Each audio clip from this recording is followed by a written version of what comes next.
I'm happy I finally heard Senator Judge Erwin Tulfo is concerned about the justice or injustice to Vice President Sara. That's good news.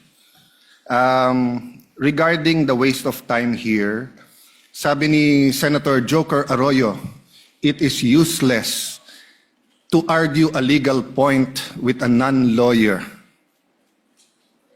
When Senator Marcoleta brought that up here, nagkaroon ng commotion. Senator Miriam stood up here many times and said, kaya ka nga nagpo 4 years na law school at nagbabar. So let me give my own interpretation. The impeachment court is formed with lawyers and non-lawyers. And we interact, and it's for everyone, and we're equal. But if there's an engineer here or a doctor and they talk about medical principles, I have to either study and argue on medical principles. Hindi ko pwedeng sabihin, hindi, ganito lang yan, logic lang yan, etc. Diba? So, ang legal principle natin today is simple, integrity ng court. So, allow me to mention that to the people and help educate my colleague here.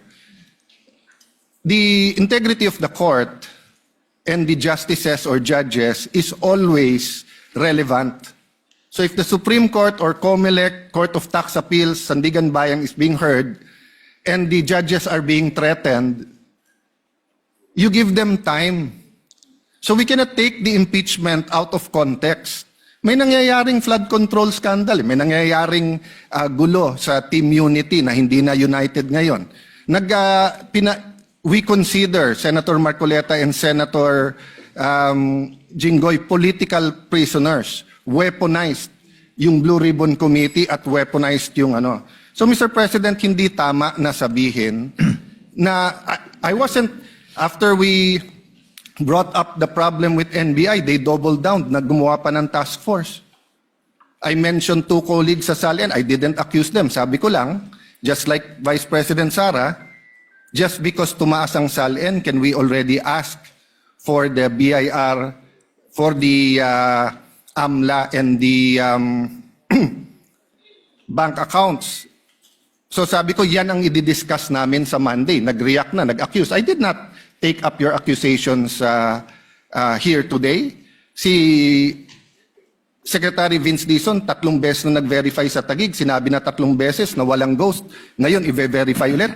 I wasn't going to bring that up, but then i-question ninyo si Senator Padilla. It was all over the news na hindi niya inintindi or he snubbed the ombudsman. I was going to stand up before Senator Erwin stood up just to say, may registered mail. So nung una pa lang, 5 minutes si Senator Tulfo, so I'll take the 5 minutes also if you don't mind.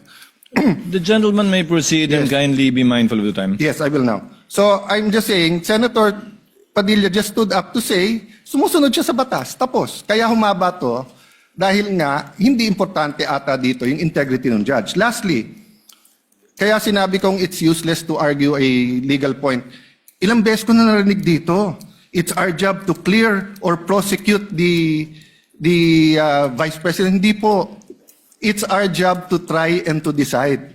It's the prosecution's job to try to prosecute, and it's the defense job to convince us na wala. Our job is to try and to decide. And when you decide, you acquit or you convict. Why is that important? These are legal terms. Hindi pwedeng yung nanonood na law student ngayon sasabihin, trabaho pala ng judge to clear or to prosecute. Thank you, Mr. Presiding Officer, Mr. Senate President.